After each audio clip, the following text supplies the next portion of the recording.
Aquí se inicia El Ciudadano TV, con los hechos más sobresalientes de la semana. Noticias.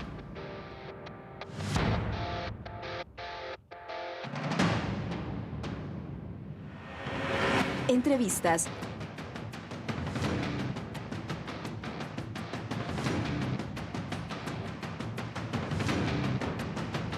Reportajes. El Ciudadano TV es la imagen del gobierno de la Revolución Ciudadana. Bienvenidos. Bienvenidos amigos y amigas, es un gusto que nos acompañen otro domingo más en su programa El Ciudadano TV, la revista oficial del gobierno de la Revolución Ciudadana. En esta ocasión tendremos un importante diálogo sobre la campaña impulsada por el gobierno ecuatoriano en respuesta al abuso de las transnacionales y la denominada en este momento la mano sucia de Chevron. Nuestros panelistas invitados serán quienes, con sus propias voces y diferentes puntos de vista, evidencien la afectación ambiental de la gestión de Texaco Chevron en la Amazonía ecuatoriana. Bienvenidos.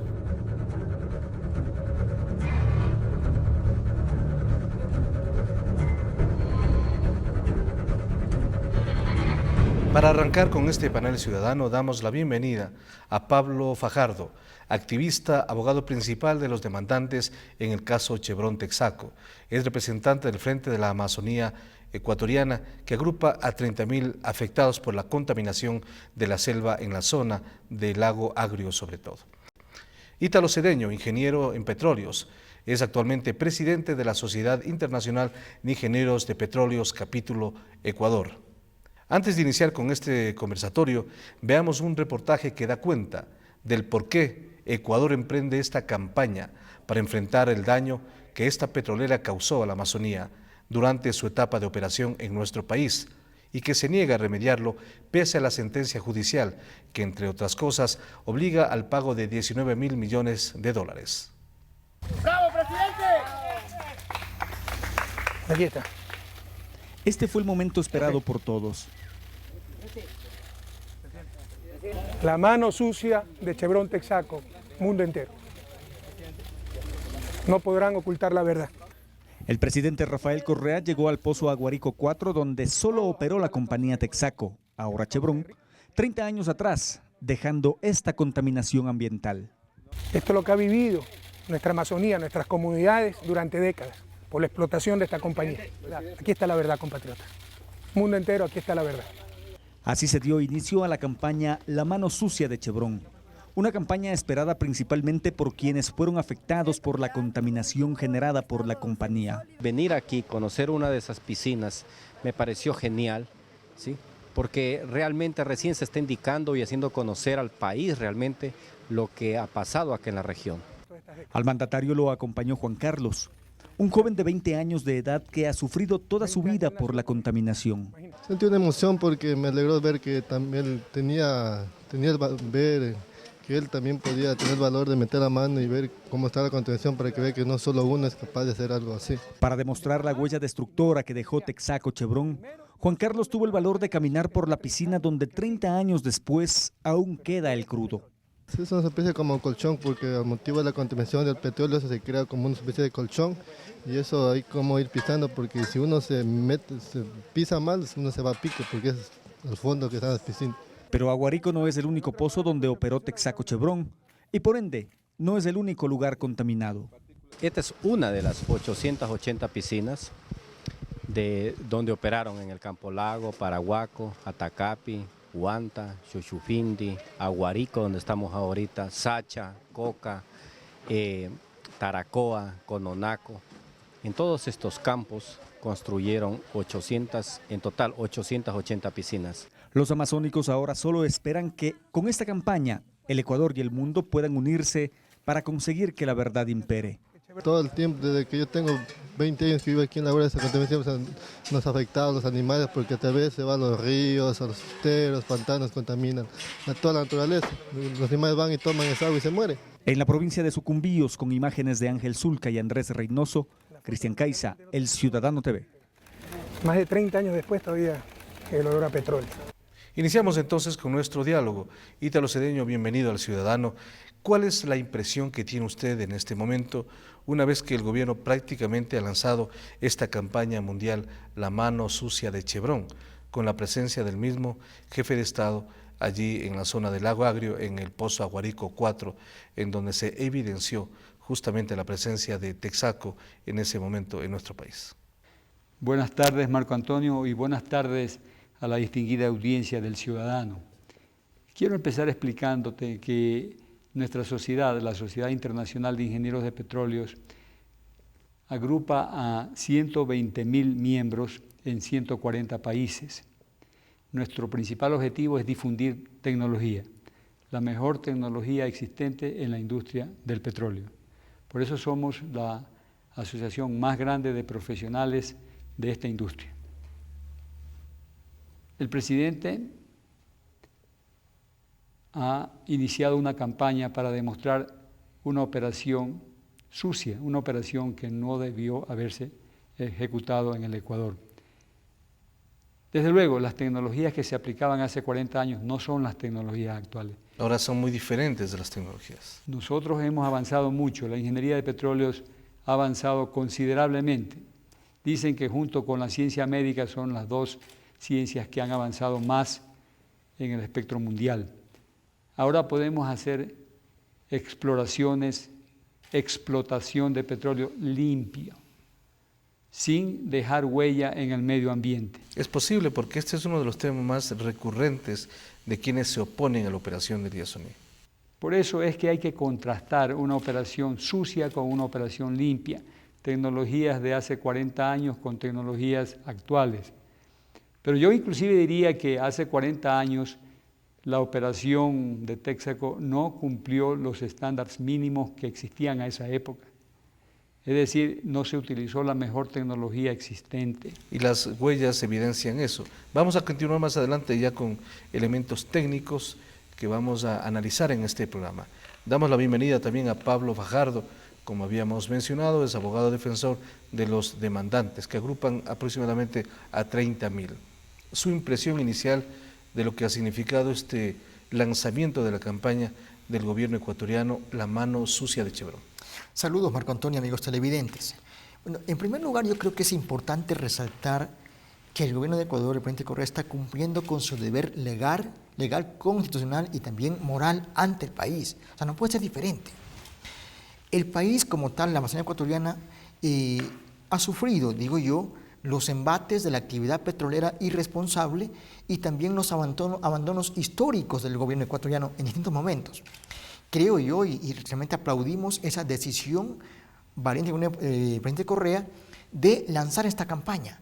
El objetivo es demostrar al mundo entero quién es Chevron y cuánto irresponsable es Chevron Corporation. Unos de los opositores al gobierno y también contrarios a la explotación del Yasuní sostienen el discurso de la empresa Chevron, es decir, la interferencia del gobierno ecuatoriano en un juicio privado.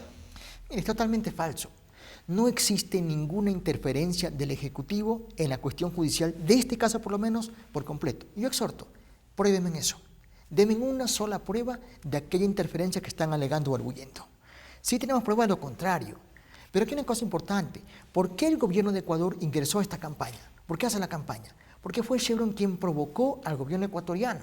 Recordemos que Chevron ha hecho una campaña internacional de lobby en Estados Unidos, de comunicación y con arbitrajes internacionales en contra del país. O sea, quería de toda forma chantajear al gobierno ecuatoriano. Entonces, evidentemente, ante una agresión hay que reaccionar. Y es evidente la presencia de Chevron en estos lobbies a nivel internacional, con el tema del ATPDA, con el tema de las preferencias arancelarias también que ciertos productos ecuatorianos tenían para ingresar al mercado norteamericano. Por supuesto, el año 2006, Chevron empieza campaña agresiva en contra del país. Lo que quería Chevron era que el Estado norteamericano no celebre acuerdos comerciales con el Ecuador, supuestamente por permitir este juicio. Y Chevron dijo, decían sus funcionarios muchas veces, que no podían permitir que un país tan pequeño como Ecuador fastidie a una empresa grande como Chevron Corporation. Ese es el abuso de la empresa, el abuso del poder económico. Note usted, por ejemplo, que ellos dicen que remediaron la Amazonía ecuatoriana. Vean, en remediar la Amazonía ecuatoriana, supuesta remediación, que nunca remediaron realmente, gastaron $40 millones. Y en defenderse de este juicio han gastado hasta ahora más de $1.300 millones. O sea, con el dinero quieren opacar la justicia y obviamente comprar impunidad. Es importante en este programa tomar en consideración varios elementos técnicos y por eso, reitero, hemos invitado a Ítalo Cedeño, un experto en temas petroleros. Volvamos al tema inicial. Se ha dicho insistentemente, y lo repito, en base a los criterios de quienes se oponen a la explotación del Yasuní, que de cualquier manera habrá una afectación al medio ambiente, a la reserva natural del Yasuní, y que no hay tecnología alguna que pueda trabajar sin causar algún impacto ambiental en esta zona. ¿Hasta qué punto está avanzada la tecnología y cómo se va a utilizar en este caso? Le voy a mostrar un gráfico que va a ilustrar lo que quiero explicar en la tecnología moderna. Esta es una operación offshore en el Ártico. Este es el mar de Beaufort. Es un santuario de ballenas, un santuario de lobos marinos y de osos polares. Estados Unidos no permite explotar petróleo en el Ártico. Tiene mucho petróleo y ustedes saben que Estados Unidos es un consumidor. Necesita más petróleo que el que produce. Por tanto, es un importador natural. Si permitiera operaciones en el Ártico, podría suplir este faltante. Pero mire, sin entrar en el Ártico, desde tierra, un taladro puede direccionalmente ir al mismo yacimiento, a las mismas coordenadas. Directamente al pozo. Directamente al yacimiento, a través de este pozo, que se encuentra a 10.000 pies de profundidad, 2 millas de profundidad, y en una distancia desde la vertical de 8 millas, es decir, como 13, 14 kilómetros. Y puede producir petróleo desde ese yacimiento sin afectar el mar que está encima de la plataforma marina, encima del lecho marino. Eso es un hecho concreto. Este es un caso que ustedes pueden entrar en el internet y ubicarlo. Explotación del yacimiento Liberty en el mar de Beaufort, en el Ártico, enfrente de las costas de Alaska. En el caso ecuatoriano, insisten quienes se oponen a la explotación del Yasuní, que se van a abrir carreteras, que van a presenciar helicópteros, que van a afectar el hábitat del medio ambiente, entre otras cosas. Porque las malas experiencias anteriores hacen que la gente se vuelva temerosa. Pero, insisto, igual que otras ciencias, en 40 años se ha avanzado mucho. Nosotros cuando entramos en la selva y haciendo el parangón, el mar con la selva, este mar con la zona del Yasuní y este campo con el campo ITT. Nosotros podemos entrar a ITT desde 15 kilómetros de distancia. Más importante explicar ahora, porque yo creo que en ese sentido va la resolución de la Asamblea, es que no entremos a la zona intangible. La zona intangible es aquella zona que se delimitó para proteger a los pueblos no contactados en aislamiento voluntario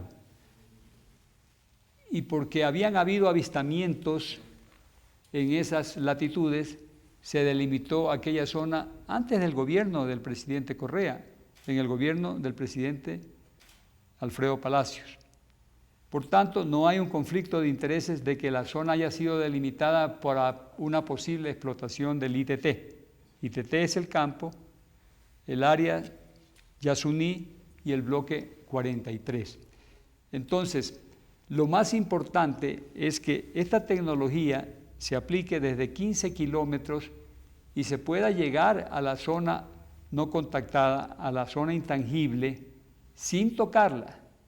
En profundidad 10.000 pies, imagínense, de roca, no hacen ningún efecto sobre la superficie, como aquí en el Ártico no hacen ningún efecto sobre el mar. Entonces, ¿es posible esta explotación responsable para respetar el medio ambiente?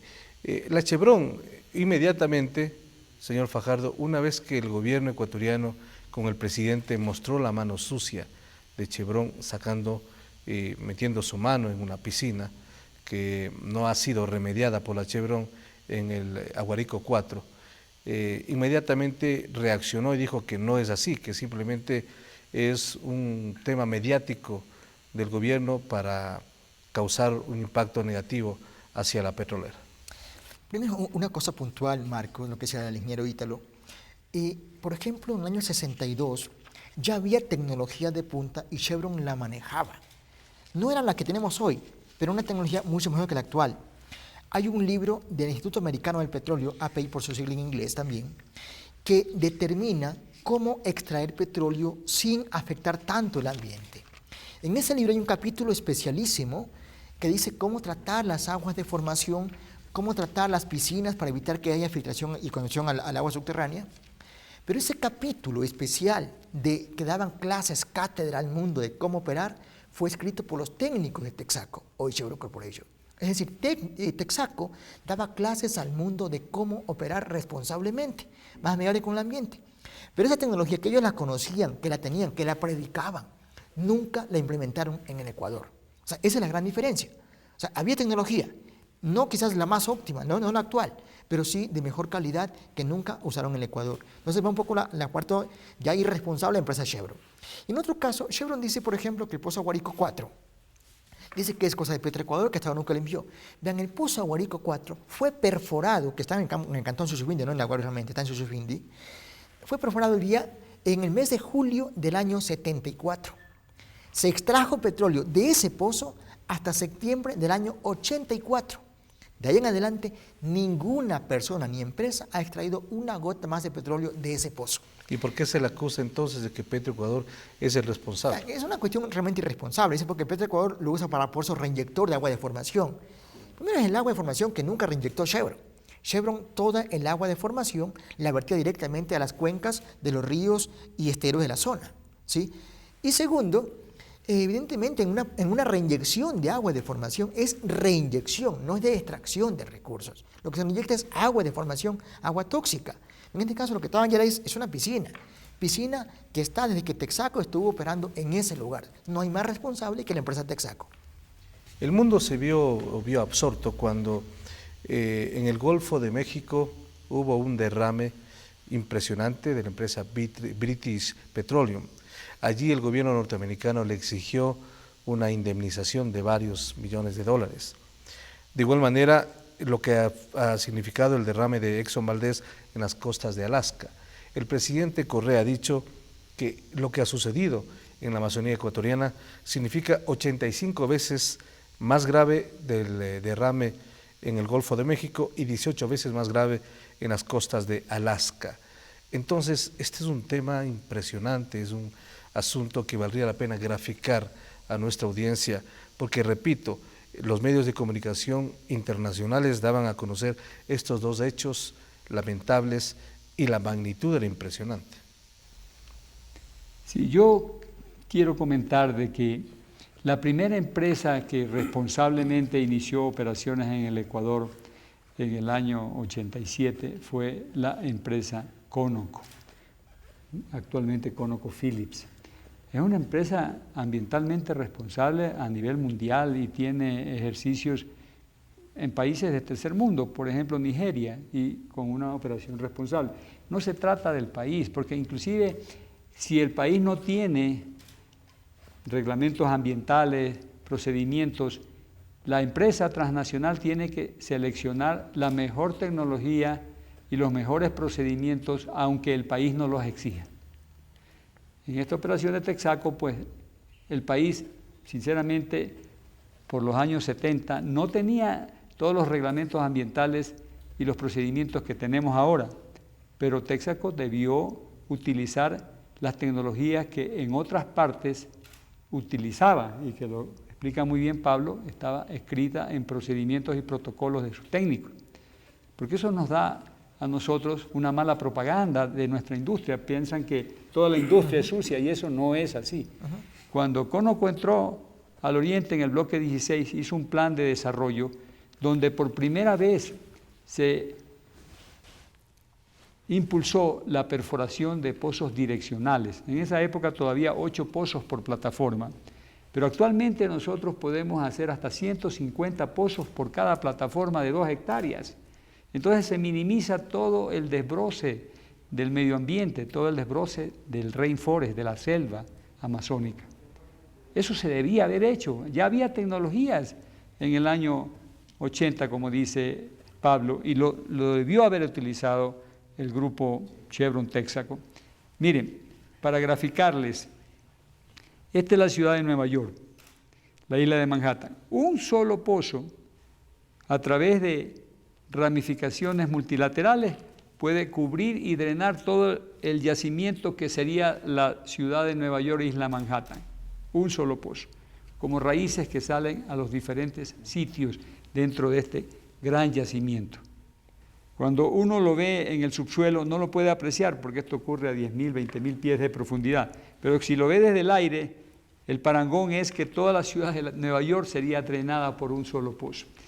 Esas son las tecnologías que actualmente tenemos, pero ya en los 80 Conoco le demostró al Ecuador que podía ingresar en la selva ecuatoriana sin afectar el medio ambiente. Entonces, en ese tiempo sí era posible hacerlo sin afectar. Y le voy a demostrar más adelante que esta operación que viene desde el año 86, 87, ha mantenido el bloque 16 incólume, ha mantenido el bloque 16 verde. Y en ese tipo de cuestiones no hay ninguna circunstancia negativa, es una buena experiencia en el Ecuador. Vamos a hacer una pausa en este momento aquí en El Ciudadano y regresaremos comentando este tema de interés nacional, lo que ha significado y lo que significa justamente la presencia de Chevron Texaco en nuestro país y la afectación que todavía existe en la Amazonía nacional. Enseguida regresamos.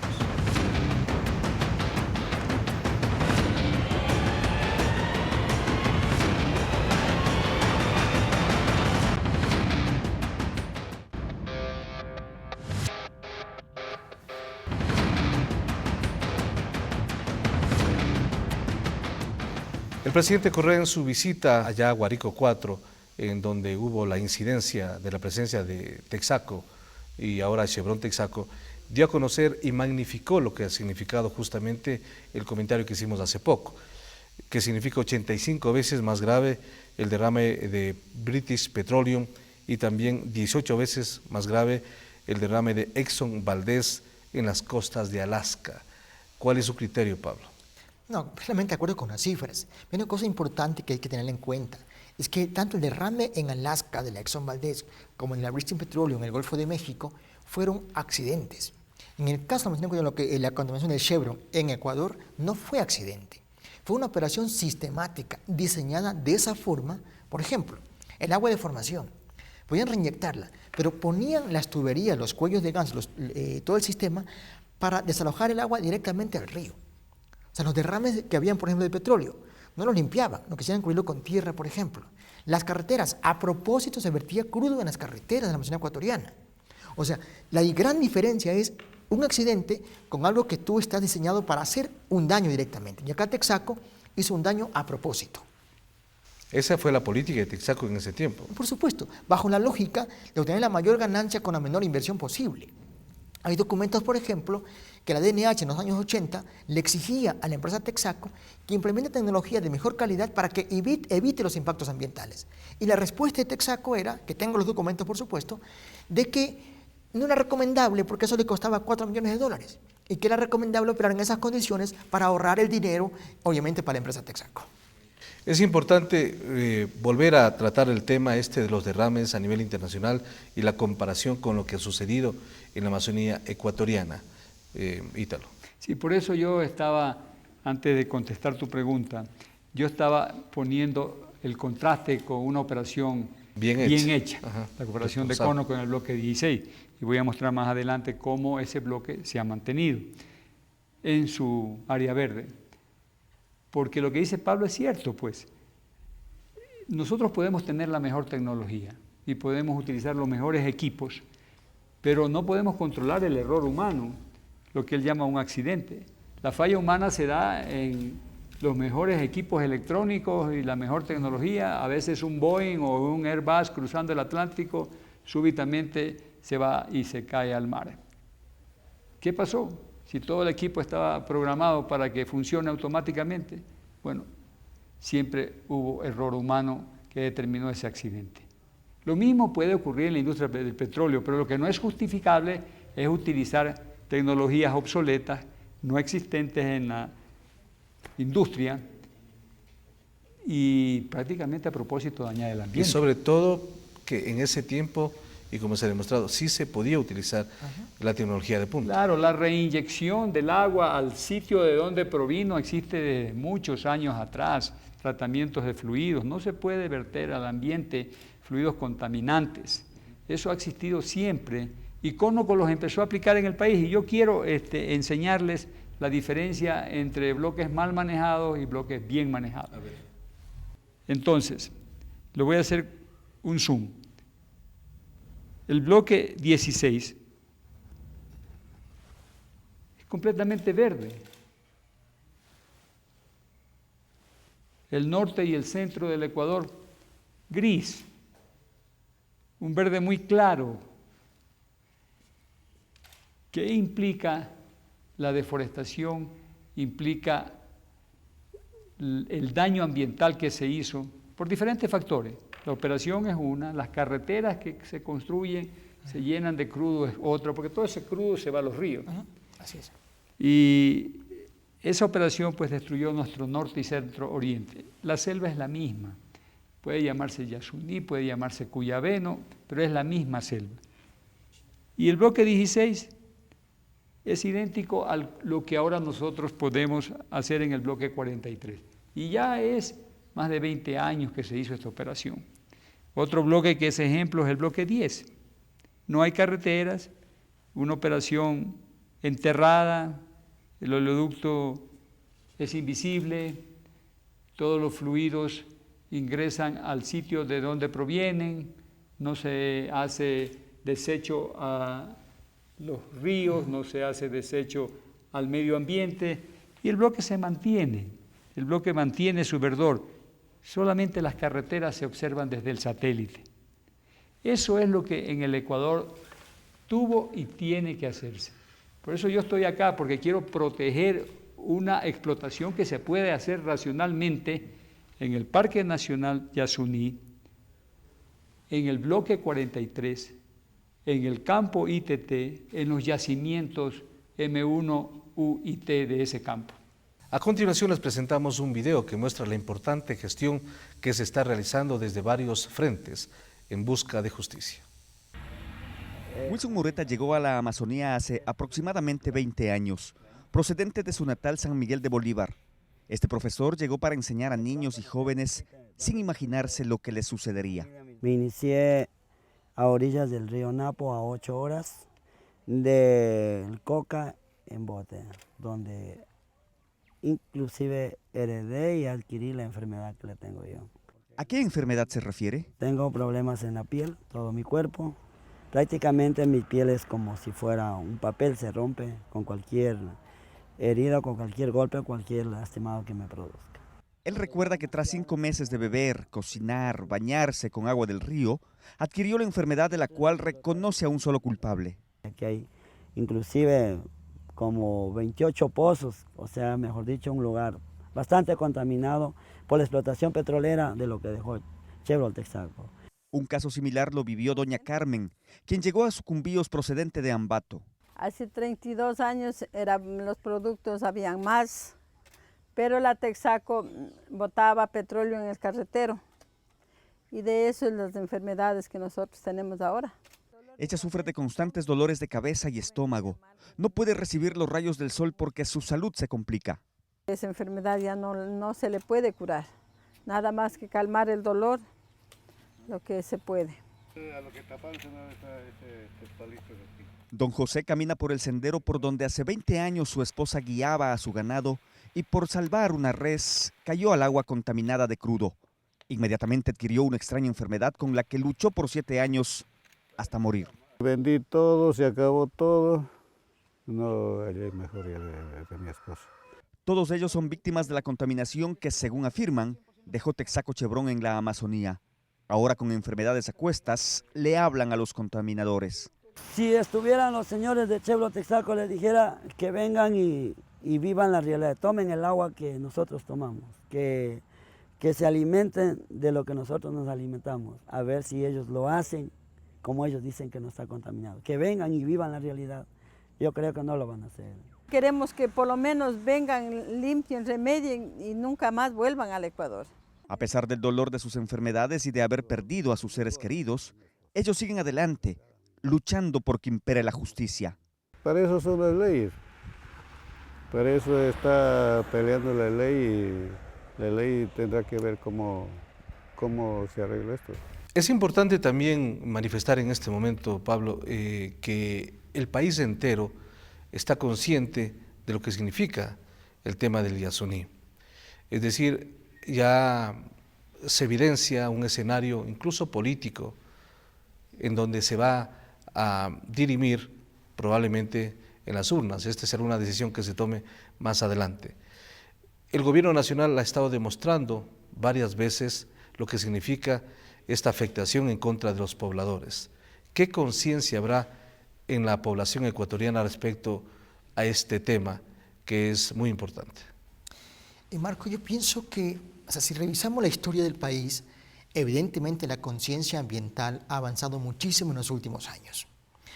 No es que antes no habían normas, que también quizás contrario a lo que dijo Ítalo, habían normas.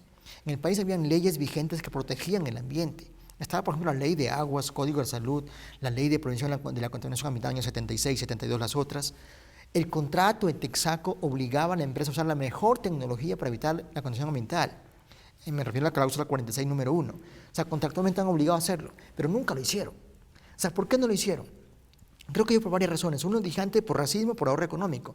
Pero también, de nuestra parte, porque el Estado en esos tiempos no tuvo la capacidad de exigir a la empresa que actúe responsablemente y respete las leyes del país. Hay varios gobiernos anteriores que prácticamente se hicieron de la vista gorda en este caso, pues apoyaron más bien lo que ha significado a Texaco Chevron y lo han dejado sin ningún tipo de culpas. Yo he dicho, Marco, lamentablemente nuestros gobiernos anteriores compartían la mesa con Chevron. Tengo muchos documentos que prueban cómo Chevron tenía las puertas abiertas, se reunía con los gobiernos ecuatorianos sin ningún problema, ¿sí?, para tratar de negociar con ellos y ver qué salida le daban al litigio que ya empezó en el año 93, por ejemplo. Igualmente, antes eso también, o sea, cómo hay documentos, cartas, de cómo Chevron reporta, o le pide reporte a los ejecutivos que sacan Ecuador, vea, repórteme en el informe del fraude ofrecido a tal ministro. O sea, la influencia de Chevron en el país era gigantesca. Entonces, y con eso vamos a la otra parte, que es un poco la conciencia ambiental ciudadana. O sea, la gente ha ido progresivamente un poco avanzando en entender y comprender mejor lo que es el ambiente y para qué nos sirve. Los problemas ambientales están plenamente vinculados con la economía de la gente y con la salud de la población. Ahora, también se ha visto en estas últimas semanas, Ítalo, que todo el mundo se considera un experto petrolero. Es decir, todos ahora tienen una ventana en la televisión o a través de la radio y todos opinan de temas técnicos, cuando en realidad no debería ser así. Hay gente que está preparado para asumir y para dar a conocer un criterio técnico, pero resulta que ahora todos son ambientalistas, todos son técnicos, todos son defensores de la naturaleza. Bueno, yo creo que hay especialidades, ¿verdad? Los biólogos, los antropólogos, la gente que estudia la naturaleza tiene que actuar junto al técnico. No somos enemigos, tenemos que unirnos para hacer una explotación eficiente. El que conserva el medio ambiente, el que produce petróleo. No hay discrepancias en esto. Yo sí estoy de acuerdo con Pablo en el sentido de que habían normas, siempre han existido normas, pero yo lo que quería hacer énfasis es que aún en el supuesto negado de que no existieran normas, las empresas internacionales trabajan con los estándares internacionales, deben adoptar con la propias mejor normas. Tecnología. Ajá. No importa si el país no se los exige.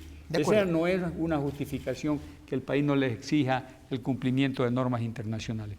Miren, yo quiero enseñarles, porque esto nos va a pasar en el Yasuní, de que nosotros podemos, a través de un pequeñísimo sendero de 2 a 3 metros, que se reforesta naturalmente, porque nuestro oriente ecuatoriano es muy rico en hidrología y en lluvia, y sin que nosotros reforestemos manualmente, ellos se reforestan automáticamente. Senderito de 2 a 3 metros para una tubería. Todavía no se ha inventado llevar el petróleo por el aire en aviones, pero con un pequeño sendero y reforestándolo no queda absolutamente ninguna huella, y las copas de los árboles, donde se mueve mucha fauna, monos, por ejemplo, que ellos caminan es a través de las copas de los árboles, no van a sentir ningún efecto. Pero cuando se abren carreteros de 12, 15 metros y hasta 40 metros en algunos casos con los derechos de vía, entonces sí se está destruyendo la selva. Esta tecnología tenemos que aplicar. Igual que la perforación en racimo, pero de muchos pozos, no de 8 o 10 pozos como se hacía antes, sino de 40 pozos en una misma plataforma. En el mundo se están haciendo 150 pozos por plataforma. Nosotros podríamos hacer en el oriente, en el Parque Yasuní, por lo menos 40 pozos por plataforma. Esto reduce el área intervenida a apenas 100 hectáreas en 1 millón de hectáreas del Parque Yasuní. Imagínense, ese es el 1 por 10.000 o el 0.01%. Esas tecnologías tenemos que aplicarlas en el Parque Yasuní. Y por último, abusando un poquito del tiempo, pienso que no se debe entrar a la zona intangible por ninguna razón. Las plataformas tienen que quedar sí en el Parque Yasuní, porque la gente no entiende la diferencia entre el Parque Yasuní y su zona intangible. En la zona intangible hay seres humanos. Vamos a respetarlos haciendo las plataformas en el Yasuní, en el campo Ispingo, pero fuera de la zona intangible.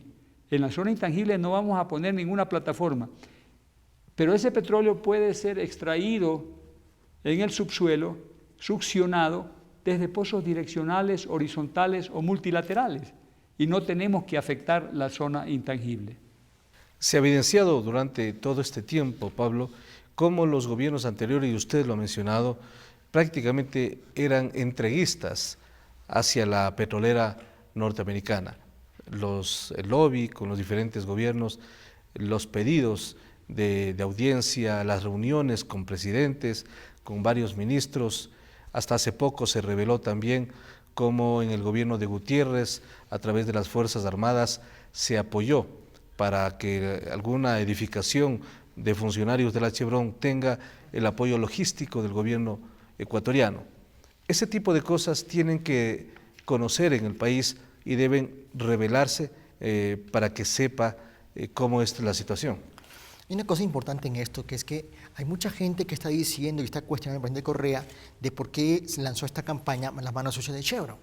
Eso es incidencia política en el juicio. Primero, negamos, totalmente falso. Y segundo, ese es el deber del gobierno ecuatoriano. Y nada más, pongo como ejemplo nada más. Vean lo que pasó en el derrame del Golfo de México en Estados Unidos. ¿Acaso el presidente Obama no salió con fuerza a proteger a su población y a reclamar a la empresa BP que repare el daño? Y es más, la EPA de Estados Unidos, cuando había decenas de juicios civiles en New Orleans, la EPA sacó un informe concluyente que decía que la BP era responsable de la explosión y obviamente del incendio que se produjo allí por distintas razones. Ese informe fue la prueba más contundente por los afectados para decir, señores, aquí está la prueba de que BP es responsable. En pleno juicio, ¿a alguien se le ocurrió decir que Obama estaba incidiendo en la justicia? ¿Alguien le reclamó a Obama por ese tipo de hechos? No, cumplía con su rol, con su deber legal que le faculta las leyes norteamericanas. Además, pero ¿por qué ese acto, que allá se lo ve bien, aquí se lo ve mal? ¿Acaso son dos gobiernos soberanos también nada más de países distintos? Bueno, además el presidente Obama cuando fue senador también dio a conocer su molestia por este lobby permanente de la Chevron Texaco en contra del Estado ecuatoriano. Y eso lo denunció varias veces, inclusive dentro del Senado. Hay una carta firmada por el presidente Obama en el año 2006, en la que el presidente Obama reclama y exige a su gobierno que no interfiera en la justicia de otro país. Y le exige a Chevron, obviamente, que frene ese tipo de abuso, digamos, del derecho de su influencia en el gobierno norteamericano para que no afecte el trámite judicial que teníamos en Ecuador, que con eso logró parar un poco el lobby que hacía Chevron en el año 2006. ¿Sí? Entonces, Hay una cuestión muy real allí. O sea, Chevron tiene un doble discurso en este caso. Aparte de su operación nefasta, criminal y perversa, que ha causado la muerte de mucha gente, también un poquito, por una parte, quiere lograr que el gobierno se meta en el caso. Y eso es la campaña para que lo haga, ¿sí? Que gracias a Dios no se ha metido nunca en el trámite judicial. Pero por otra parte también lo que hacía era cuestionar con arbitrajes que le acusaba que el gobierno estaba metido en el caso. Entonces un doble discurso de Chevron, así como hay también el doble moral, el doble estándar que usan muchas empresas también había un doble discurso de Chevron. Finalmente, Ítalo, para cerrar esta parte del programa, como sociedad, ustedes van a tener un seguimiento de lo que significa esta decisión del gobierno ecuatoriano de explotar el Yasuní. ¿Tendrán alguna participación, algún pronunciamiento? ¿Cuál va a ser el punto de vista de esta sociedad internacional? Te explicaba al principio, Marco Antonio, que la sociedad tiene como principal objetivo difundir tecnología. Por eso hace aproximadamente 2 o 3 meses hicimos un evento en Manta, un workshop, donde trajimos a los expertos más grandes del mundo en recuperación mejorada de petróleo. De este evento hay conclusiones y recomendaciones al gobierno ecuatoriano para mejorar su explotación petrolera en el oriente, en la zona amazónica. Y vamos a hacer un nuevo simposio sobre el manejo responsable de la industria petrolera. Evitar accidentes, evitar daño ambiental, y vamos a traer a los expertos más grandes del mundo sobre estos temas, y lo vamos a hacer junto al Ministerio de Recursos Naturales No Renovables, porque queremos que toda la industria se beneficie de la sabiduría que hay en otras operaciones en el Ártico, operaciones en el Mar del Norte, operaciones en rainforest, en países que tienen selva, como por ejemplo Indonesia, y queremos que todas esas mejores prácticas también sean aplicables en el Ecuador. Nos dio un poco de miedo como sociedad de petróleos de que al mismo tiempo de que vamos a iniciar una operación responsable en el Yasuní, se trate el caso Texaco, porque esa es la antítesis. Y a nosotros nos da miedo de que alguien vaya a pensar que ese es el tipo de operaciones que queremos para el Ecuador. Es la oportunidad, entonces el presidente pues lo hizo, creyó que es el momento apropiado, pero nosotros pensábamos que en la población ecuatoriana podía fijarse eso como imagen de lo que puede ser el Yasuní, y es completamente lo contrario. Por eso vamos a ir a todos los foros a explicar que la tecnología está disponible para una operación responsable. Vamos a hacer una pausa en este momento y luego vamos a conversar con Gillian McCaglin. Ella es alcaldesa del Partido Verde norteamericano. Con ella dialogaremos sobre la incidencia de esta campaña, porque ella se suma a la propuesta del gobierno ecuatoriano en contra de esta petrolera. Enseguida regresamos con la parte final del Ciudadano.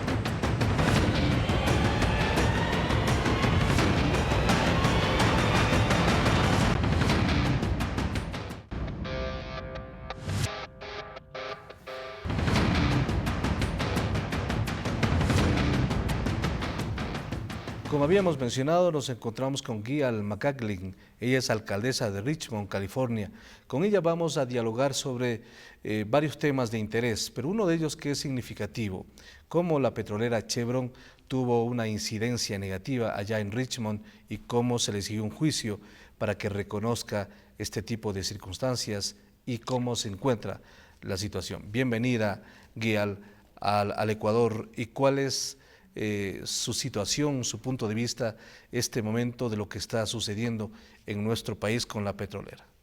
Chevron has decimated the area of the rainforest in Ecuador, and está en el Ecuador para expresar solidaridad con las comunidades ecuatorianas, indígenas y campesinos del área, que es porque Chevron ha destruido una parte de la Amazonía ecuatoriana. Lo que ha hecho es terrible y Chevron debería ser responsable por lo que ha hecho.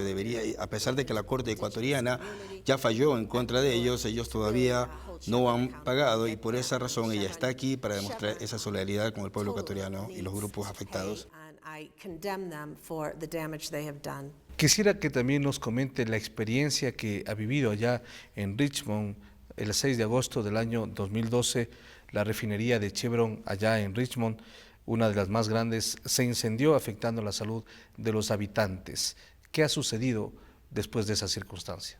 Yes, El año pasado, efectivamente, hubo un tremendo incendio de la refinería Chevron que mandó a más de 15.000 personas a los hospitales de la localidad. Y por eso ellos están presionando a Chevron para que este tipo de situación no vuelva a ocurrir. Los entes de regulación ambiental de Estados Unidos encontraron de que Chevron cometió negligencia criminal culposa. Por esa razón hubo el incendio y no fue necesariamente un accidente.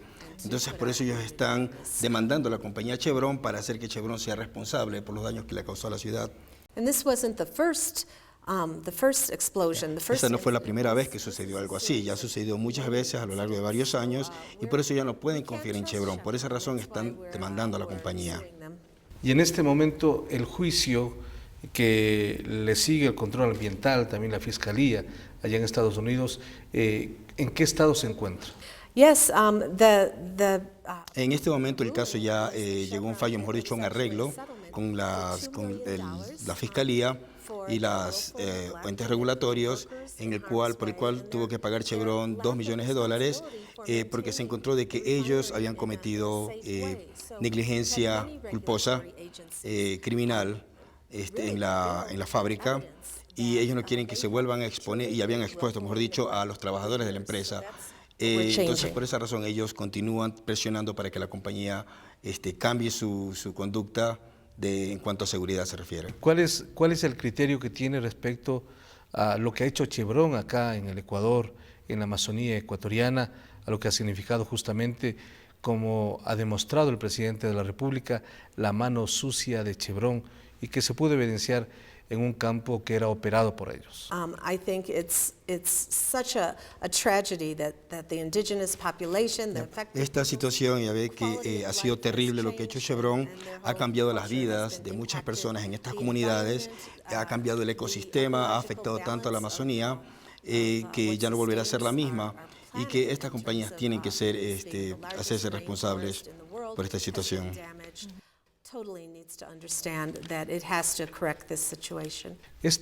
Lo que ha sucedido en el Ecuador es mucho más grave de lo que ha sucedido en el Golfo de México, en lo que operó British Petroleum y también en otro tipo de incidencias y derrames a nivel internacional. ¿Por qué la Chevron, en este caso, cuál es su opinión, trata de minimizar y volverlo un tema más bien político y no responder a su responsabilidad?